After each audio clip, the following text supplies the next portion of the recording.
오늘은 자기를 높이는 자, 이러한 제목으로 하나님의 말씀을 보도록 하겠습니다. 성경은 마태복음 23장 1절에서 13절까지입니다. 다 함께 읽겠습니다.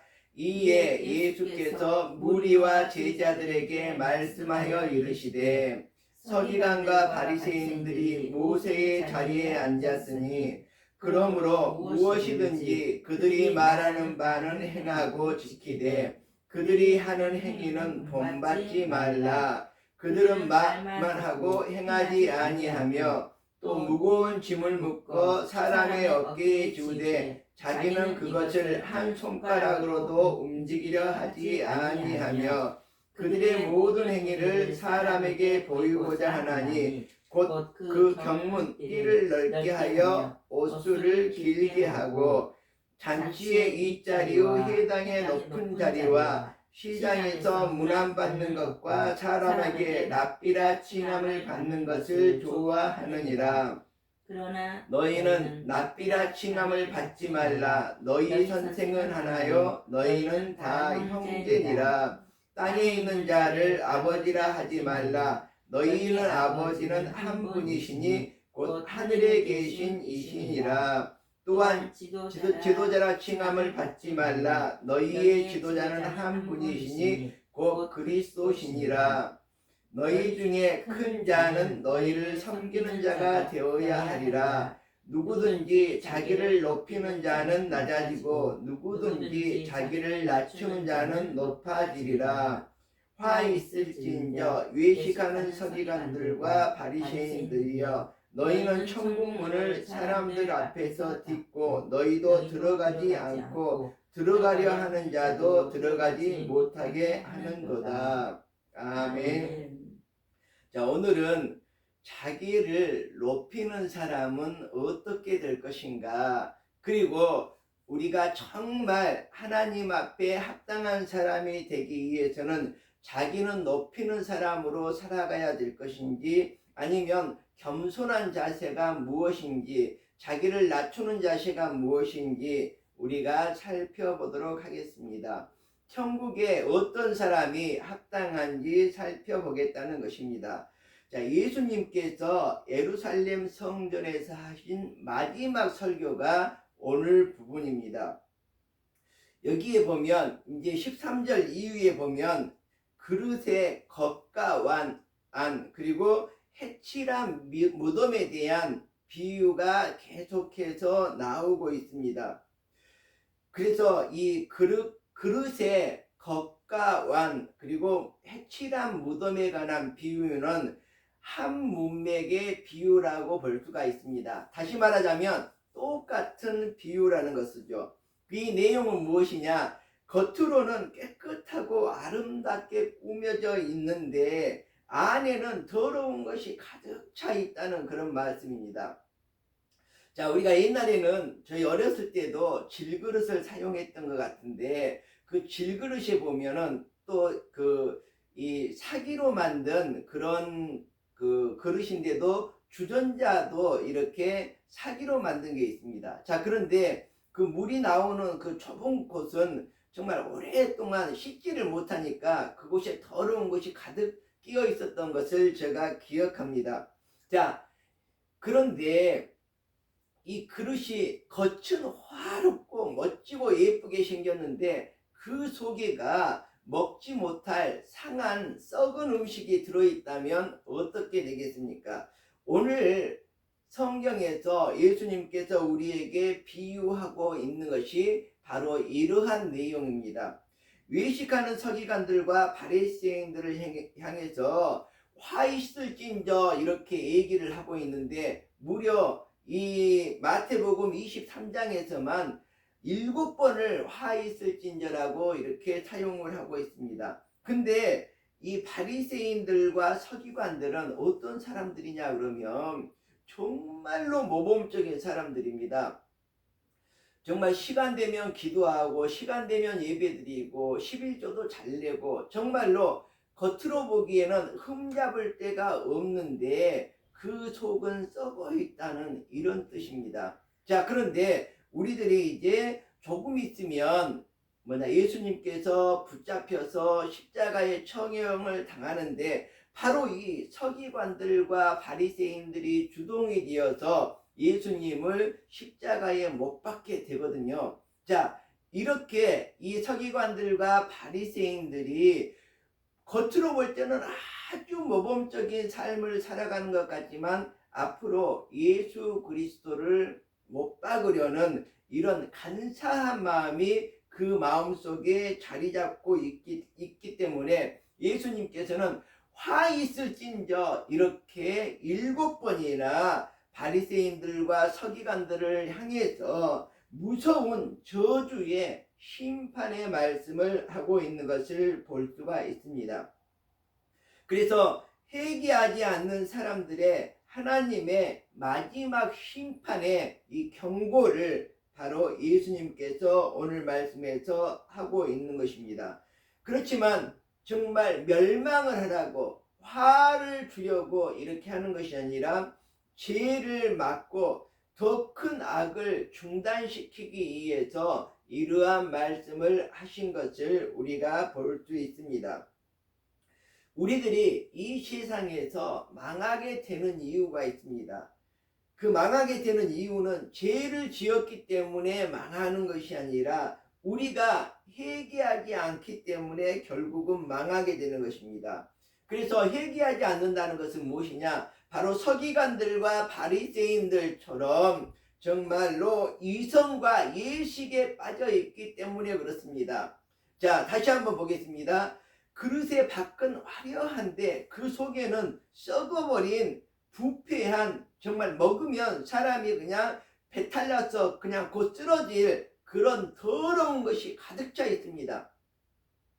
자, 그리고 회칠한 무덤이라는 것은 무엇입니까? 제가 필리핀에 자원봉사를 가게 되었는데 그 선교사님이 일부러 그 묘지를 가서 보여주었습니다. 묘지들이 많이 있는데 우리나라 묘지들은 그냥 흙으로 덮어놨지 않습니까? 흙이나 돌로 덮어놨는데 필리핀은 가난하게 살면서도 묘지를 화려하게 지었습니다. 그래서 이 묘지가 궁궐처럼 지어져 있습니다. 궁궐처럼 지어져 있는데 정말 집 한 채도 없어서 산속에 움막을 치고 판잣집에서 살아가는 사람들이 수두룩하는데 돈 있는 사람들은 호화 무덤을 만들어서 그곳에 반짝반짝 정말 빛나게 궁궐처럼 이 지상 위에다가 아주 화려한 집을 지어서 그곳을 묘지로 쓰고 있는 그러한 장소를 보여주었습니다. 그래서 돈 많은 사람들이 지어놓은 무덤이라고 이렇게 소개를 해 주셨는데 바로 이렇게 겉은 화려하지만 그 속에는 뭐가 있습니까? 사람의 시체가 있는 것이죠. 근데 사람의 시체만 있는 것이 아니라 무엇입니까? 바로 사람의 시체가 썩어서 냄새가 나고 악취가 풍기고 그곳에 바로 질병의 그러한 여러 가지 요소들이 함께 있는 것이죠. 그래서 겉으로 보기에는 야, 정말 아름다운 무덤이구나 이렇게 말하는데 그 속에서는 벌레들이 우글우글거리고 도저히 사람이 있을 곳이 아닌 그러한 것을 얘기하고 있습니다. 자, 조금 전에 제가 얘기했는데 우리가 죄를 지었기 때문에 이 세상에서 하나님께 버림받고 정말 망하는 것이 아니라 회개하지 않고 하나님 앞에 바로 서지 않기 때문에 위선과 예식에 빠져서 이렇게 죄를 지으면서 살아갈 수밖에 없는 것이라고 이렇게 얘기를 했습니다. 자, 이 본문에 보면 본문 나중에 보면 23절에 보면 이것도 행하고 저것도 버리지 말아야 할지니라 이렇게 얘기를 하고 있습니다. 자, 이 서기관들과 바리새인들은 겉은 번지름하고 깨끗합니다. 근데 그 속에는 예수님을 잡아 죽이려는 정말로 가난하고 어려운 사람들을 무시하는 이런 정말 그 더러운 것들이 가득 차 있는 그러한 상태인 거죠. 그렇지만 예수님께서는 말합니다. 그 서기관들의 겉모습은 본받아라. 그리고 뭐예요? 이것도 행하고, 그러니까 겉모습도 우리가, 자, 그릇이 있는데 그 속에 아주 맛있는 게 담겨져 있어요. 그런데 우리 속담에도 보기 좋은 떡이 맛있다고, 겉에는 막 그냥 지저분하고 그냥 뭐 이렇게 시부렁창에서 나온 것처럼 이런 것들이 묻어 있다면, 자, 그 속에 아무리 맛있는 것이 있다고 하더라도 그 겉이 그렇게 더럽고 정말 그렇다면 우리가 음식을 먹을 맛이 잘 나지 않지 않습니까? 그래서 우리 그릇이라고 하더라도 정말 겉만 깨끗해야 되는 것이 아니라 안도 같이 깨끗하다. 그러니까 뭐냐 그러면 예수님께서는 바로 서기관들과 바리새인들처럼 우리 겉도 깨끗하게 해야 된다. 그렇지만 안이 깨끗해야지 더 중요한 것이다. 자, 속은 우리들도 이제 석박사 과정을 하다 보니까 여러 가지로 속은 텅텅 비었는데 겉으로는 유시간척하면서 이렇게 우리들이 목을 치켜 쓸고 이렇게 살아가는 경우가 많거든요. 이럴 때 우리가 정말 겸손이 필요하다는 거죠. 속은 병들고 썩었음에도 불구하고 밖은 요란스럽게 막 떠들어댑니다. 정말 논문 하나, 책 하나 제대로 쓸 수 없으면서 박사라고 막 텅텅 정말 울리는 깽가리처럼 이렇게 요란하게 살아가는 경우도 많이 보게 됩니다.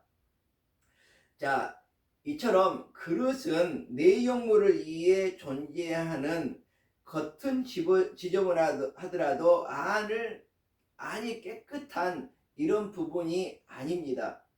바로 겉도 깨끗해야 되겠지만 안도 정말 깨끗해야지 그곳에 음식을 담는다면 우리가 맛있게 먹을 수가 있을 것입니다.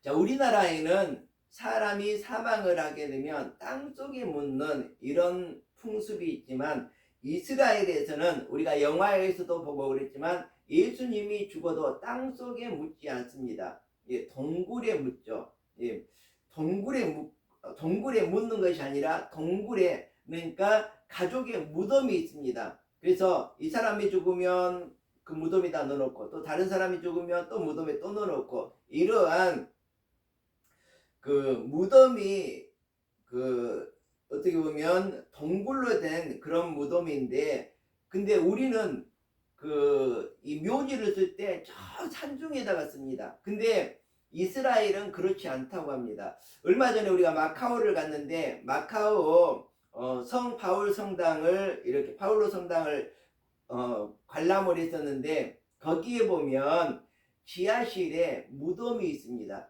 그러니까 교회 안에 무덤을 해놓는 것입니다. 참 우리가 생각할 때는 굉장히 무섭고 더럽고 그렇게 생각할 수 있지만 이스라엘 그 민족의 풍습입니다. 그래서 이제 아주 중요한 사람들은 교회에서 이렇게 교회 안에다가 이렇게 무덤을 거기 장사를 지내지만 다른 사람들의 무덤들도 저 멀리 산중에 있고 이런 것이 아니라 동네 안에 마을 안에 이렇게 무덤이 있었다는 것을 우리가 사료를 통해서 알 수가 있습니다. 이처럼 자, 마을에 있다 보니까 지나갈 때마다 그 무덤을 바라보게 되고 죽음을 생각하고 정말 올바르게 살아가야 되겠다 이렇게 깨닫기도 하지만 정말 화려한 무덤인데도 그곳이 정말 그 속에는 그 여러 가지 추악한 것, 벌레들이 우글우글 거리고 있다는 것을 예수님께서는 바로 서기관과 바리새인들의 외식하는 그 모습을 보고 겉과 속이 완전히 틀린 모습을 보고 지적하고 있는 것입니다. 자, 25절에 보면 이제 잔과 대접의 겉이 나옵니다. 담겨진 내용물을 두고는 그 안에 탐욕과 방탕이 가득하게 하는도다 라고 25절에서 말하고 있습니다. 자, 탐욕과 방탕이란 그릇에 담을 수 없는 것입니다. 그러면 그릇이란 이렇게 그 속에 담을 수 있는 것은 무엇일까요? 바로 그 안에는 사람의 마음을 담을 수 있다는 것입니다.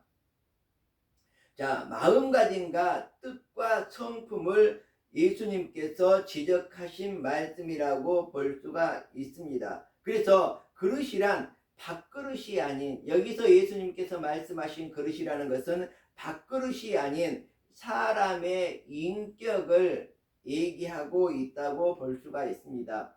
그래서 저는 여러분에게 논문 강의를 할 때 제일 중요하게 여러분에게 말하는 것이 바로 예수님이 그릇 안에 담을 수 있는 인격을 말하고 있는데, 저도 인격에 대해서 말을 하고 있죠. 그래서 우리가 그 대학원을 다니면서 이 수업 시간에 강의 듣는 그 교과목은 제가 말할 때 약 3%밖에 안 된다. 그리고 그 나머지는 무엇이냐? 나머지는 우리가 세상을 바르게 판단할 수 있는 이 판단력. 그러니까 이 3%인 것은 우리가 열심히 공부해서 우리가 지식을 익히는 것이고, 우리가 세상을 바르게 판단한다는 것은 우리가 지혜롭게 모든 세상을 바르게 바라볼 수 있는 그러한 능력이라고 볼 수 있거든요. 그렇지만 여기에서 능력이라는 것이, 지혜라는 것이 97%가 아니라 겨우 7%에 불과하다고 여러분들에게 얘기를 했었습니다. 자, 그러면 90%는 무엇일까? 바로 여기서 예수님이 그릇 안에, 사람의 그릇 안에 담겨져 있는 바로 인격이 바로 90%의 분량을 차지하고 있다. 그래서 내가 논문 하나 썼다고 뻐기지 말고 우장창창 하지 말고 정말 겸손한 마음으로 그 다음에 이 세상을 바르게 바라볼 수 있는 지혜를 갖추는 것. 첫 번째는 지식을 갖추는 것이지만 두 번째는 지혜를 갖추는 것, 세 번째는 인격을 갖추는 것, 이렇게 많이 얘기를 했습니다. 아마 수백 번도 여러분들에게 얘기를 했던 내용이지 않나 이렇게 생각을 합니다. 겉이라는 것은 밖으로 나타내는 행동이나 행위를 뜻합니다. 우리가 이제 그 교수로서 강단에 서게 되는데, 저는 항상 우리 그 석박사 학생들에게 강단에 설 때 품위를 유지해야 된다. 그래서 옷도 좀 다정히 입고 머리도 좀 단정히 하고 신발도 운동화나 슬리퍼 같은 거 신지 말고, 정말 저 같은 경우도 이제 아무리 좀 그 피곤하고 이렇다고 하더라도 항상 여러분들에게 넥타이를 매고 양복을 입고 서려고 노력을 하는 것도 이렇게 품위를 유지하고 품격을 유지하기 위해서 그러는 거거든요. 이것이 바로 우리의 겉모습이라고 볼 수 있습니다. 또한 겉모습은 여러 가지로 우리에게 나타나는 언행, 말이나 행동도 겉모습이라고 볼 수가 있습니다. 그렇지만 그 안이라고 하는 것은 내면에 가지고 있는 그 사람의 뜻과 성품을 말합니다. 사상과 이념과 믿음까지도 정말 안에 있는 것이라고 볼 수가 있습니다. 자, 그런데 우리들이 이 안에 있는 거, 밖에 있는 거, 자, 그런데 겉으로 보기에는 멀쩡한데 그 속은 정말 잘못된 것으로 가득 차 있는, 그리고 또 뭐냐 그러면 자신의 내면에 잘못된 것으로 가득 차 있는데 그것을 착각하고 살아가는 사람들이 많이 있습니다. 그 대표적인 것이 바로 공산주의와 자유주의거든요. 공산주의를 주장했던 사람은 칼 마르크스죠. 그 칼 마르크스는 뭐 어떻게 주장을 했냐 그러면 사회가 먼저다. 사회를 개조해라. 그래야지만 개인들도 행복한 삶을, 멋진 삶을 살 수 있을 것이다. 그래서 프롤레타리아 혁명을 일으켜서 모든 사람들이 공평하게 배분해서 살면 정말 유토피아가 올 것이다. 이렇게 주장을 했습니다. 자, 그래서 이 마르크스는 뭐예요? 사회, 겉을 바꿔라. 이렇게 얘기하는 것과 마찬가지죠. 그런데 예수님께서는 우리들에게 어떻게 가르치고 있습니까?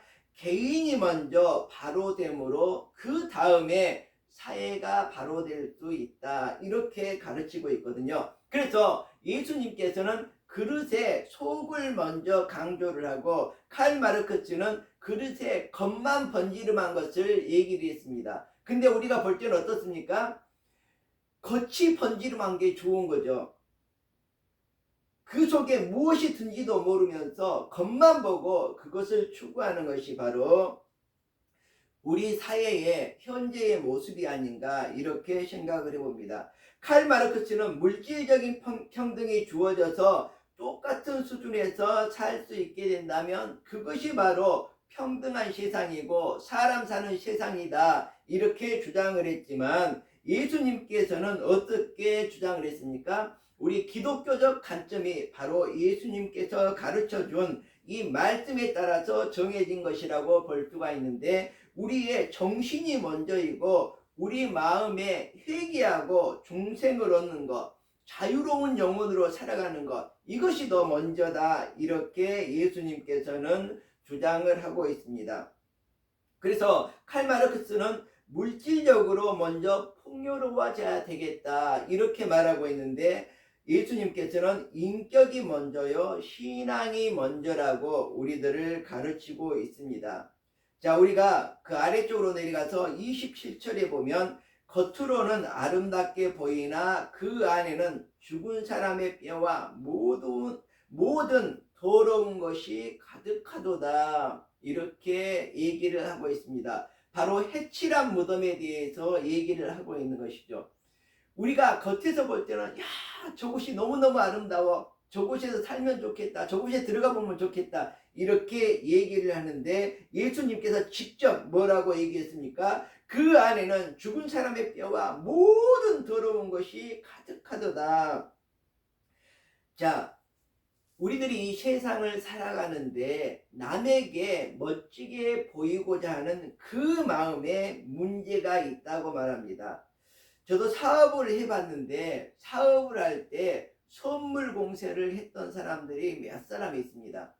자, 매 시마다 때마다 이 전복을 아주 비싼 전복을 막 보내주는 거예요. 그래서 그 사람에게 저는 신뢰를 가질 수밖에 없었고 고마움을 느낄 수밖에 없었거든요. 그리고 또 어떤 사람은 때마다 일마다 과일 바구니를 갖다 주고 과일 상자를 보내주고 막 이러다 보니까 저는 어떻게 해요? 그 사람에게 고마움을 느끼면서 야, 이 사람에게 무엇인가 더 도움이 되도록 해줘야 되겠다 이런 마음 주고 물건을 막 몇 억씩 막 밀어주죠. 그럼 어떻게 해요? 그 뭐 1, 2천만 원 있을 때는 안 띄어먹고 몇 억을 주면은 딱 띄어먹고 시침을 딱 떼고 전화도 안 받고 도망가고 이런 짓을 하려고 그 선물 공세를 그쪽 겉으로 보기에 정말 아름다운 모습으로 다가왔던 것을 볼 수가 있습니다. 그래서 마음을 사서 정말 그 사기를 치려고 이렇게 접근했던 그런 부분들을 제가 느낄 수가 있었습니다. 자, 우리가 이 세상을 살아갈 때 지성인들이 더 많은 이선을 저지르고 있습니다. 특히 석박사가 되어서 이제 내가 어느 정도 배웠으니까 하고 에헴하고 정말 다른 사람들을 무시하고 이런 것들이 있는데 우리들이 정말 이렇게 예시가는 자로 이 세상을 살아가서는 절대로 안 된다는 것을 예수님께서는 말씀을 하시고 우리 마음속에 좋은 것으로 가득 담아서 좋은 인격과 좋은 양심과 이런 것으로 이 세상을 살아갈 때 성실하게 일하면서 이 세상을 살아갈 때 마르크스처럼 다른 사람 걸 빼앗아서 우리가 공평하게 나눠 가져서 좋은 세상을 만드는 것이 아니라 내 마음부터 풍성해지고 내 마음부터 고친 다음에 다른 사람에게 나누어 줄 수 있다고 이렇게 얘기를 하고 있습니다. 자, 28절에도 똑같은데 이와 같이 너희도 겉으로는 사람에게 옳게 보이되 안으로는 애식과 불법이 가득하도다. 이 말은 뭐냐 그러면 해칠한 무덤에 관한 이야기를 계속하고 있습니다. 인격이라고 하게 되면 사람에게는 옳게 보인다. 그러나 그 안에는 예식과 불법이 가득한 이런 부분들을 얘기하고 있는 것이거든요. 인격이 제대로 되지 않고 겉으로만 정말 좋게 보이려고 좋은 소리만 듣고 우리가 이 세상을 살 수 없는데, 그들은 좋은 소리만 하면서 정말 사람들을 현혹하게 만드는 거죠. 그렇지만 우리들이 나쁜 소리도 좀 들을 수 있어야 될 것 같습니다. 저 같은 경우도 요즘에 나쁜 소리를 많이 듣거든요. 그래서 저는 최대한 어떻게 잘 정말 성실하게 모범적으로 잘 살아보려고 하는데, 저를 시기하는 사람들이 꼭 나쁜 소문을 이렇게 퍼뜨립니다. 그렇지만 나쁜 소문을 듣더라도 저는 전혀 개의치 않습니다. 그것이 바로 그 질그릇 속에 담겨 있는 그 내용물을 바꿀 수 없기 때문에 그렇습니다. 자, 29절에도 보면 다시 한번 예수님께서는 이렇게 말합니다. 화 있을진저 예식하는 서기관과 바리새인들이여, 너희는 선지자들의 무덤을 쌓고 의인의 무덤을 꾸미며 가로되, 이렇게 얘기를 하고 있습니다. 자, 이 말은 무엇입니까? 지금 너희들이 해칠한 무덤과도 같이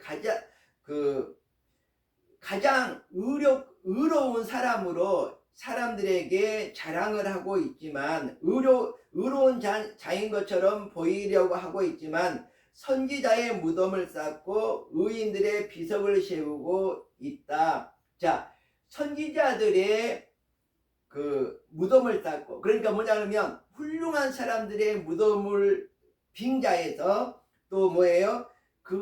거기에 세워진 비석을 빙자해서